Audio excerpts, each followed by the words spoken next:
and welcome to Blackwood Engage Layout and another update on what's been happening over the last couple of weeks. In the last update I was working on the area just behind me here on the corner, and the next part of the scenery is actually now virtually complete. So without further ado, let's go and have a look and see what I've actually done. The rock cutting that I had in my head has now actually become reality. So in the last update, all I had at the area the camera's pointing at was a blue background board, which of course in the last update I explained how it is removable, and now I have got a rock cutting in. This was the sort of picture that I had in my head, and I'm glad to say that I think I've probably executed it quite well, even if I say so myself. If I just zoom in a little bit.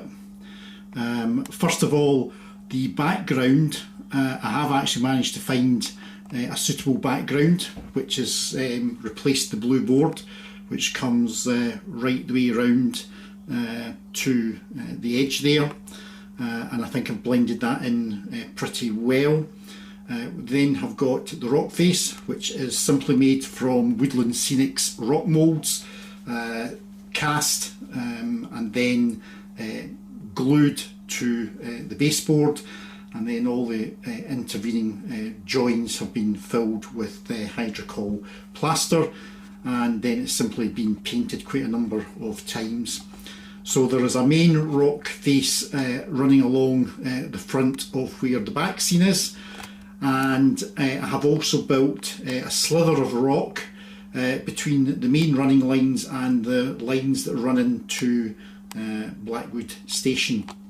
So the idea is that this was originally a solid piece of rock, and engineers have blasted their way through for the two outer lines, and obviously the helix lines, which are just out of camera, they obviously dive into a tunnel, so that's obviously the reason it's a tunnel, because it's going through solid rock.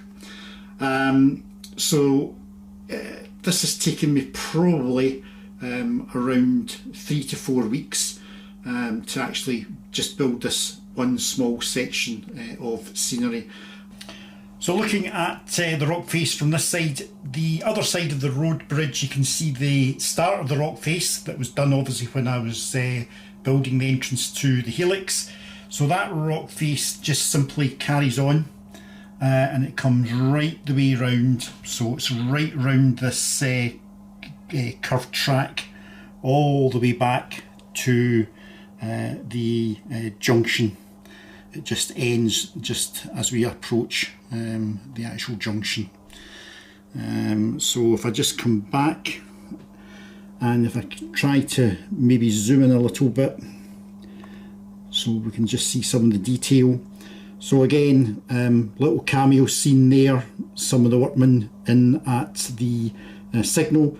There's a couple of cable drums have been dropped, and I've tried to sort of mimic what you might see at the bottom of a sort of rock cutting. We've got lots of different bushes. There's actually quite a lot of colours here, it's not uniform. It comes right the way around. You can see the catch pits in blue round there. And as you can see on the other side of the slither of rock, it's very much the same in terms of foliage down at the actual bottom of the rock face. If I just come out here, this side of the rock face, that's the slither. I'll just zoom back a little bit. That's not 100% finished yet. There's been no scenery has been put in along the bottom. The cable trunking has gone in, but there's obviously all the bushes, detritus, etc. that needs to come in along here. And this small triangular bit where the lines part, that still requires some work to be done on it. But I think if I come back and sort of show you it from this angle here, I think you would agree that the back scene certainly blends in. And the other thing which I have also done is, if I come up here, is I've actually put some additional lighting up. So these were picture lamps that I had in the old layout when it was in the house, and I've actually installed one sitting at the back of the backboard there, and it just actually lights this area up quite nicely.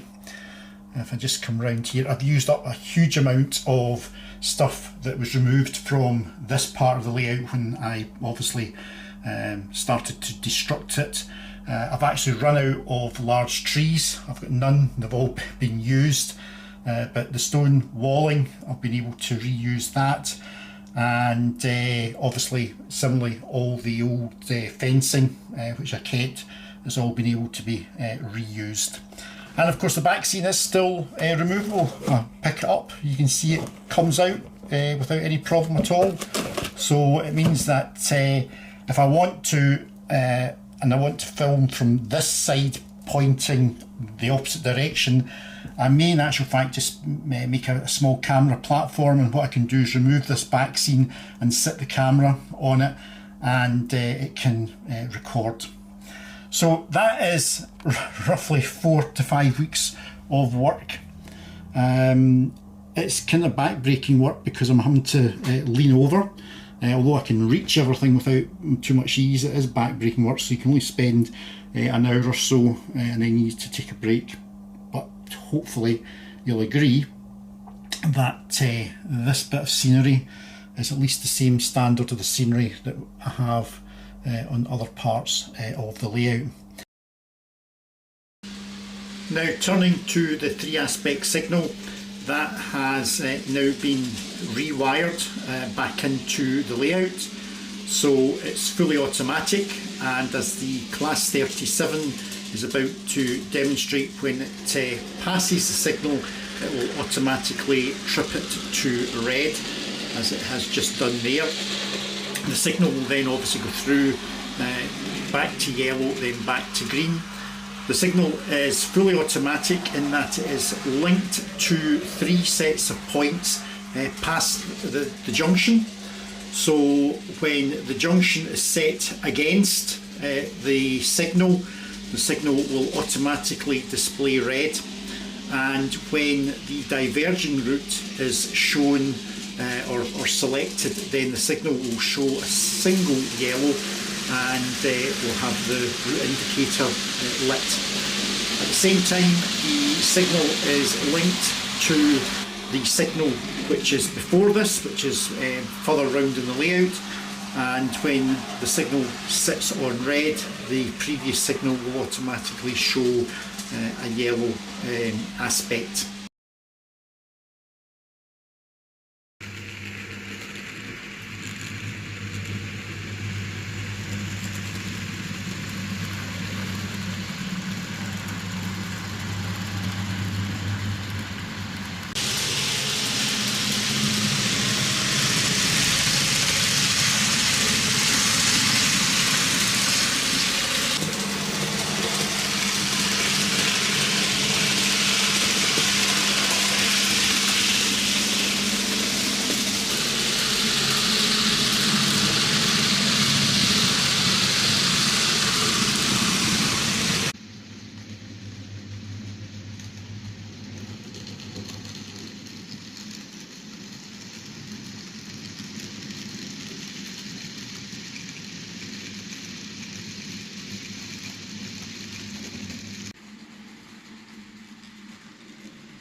So as the Class 66 rumbles by there with the Castle Cement DTG wagons, that brings me to the end of this update. I hope you've enjoyed what I've done in terms of the rock cutting, and I hope you've enjoyed seeing the train run for around 5.5 minutes. So until the next time, keep well, and I'll catch you all very, very soon.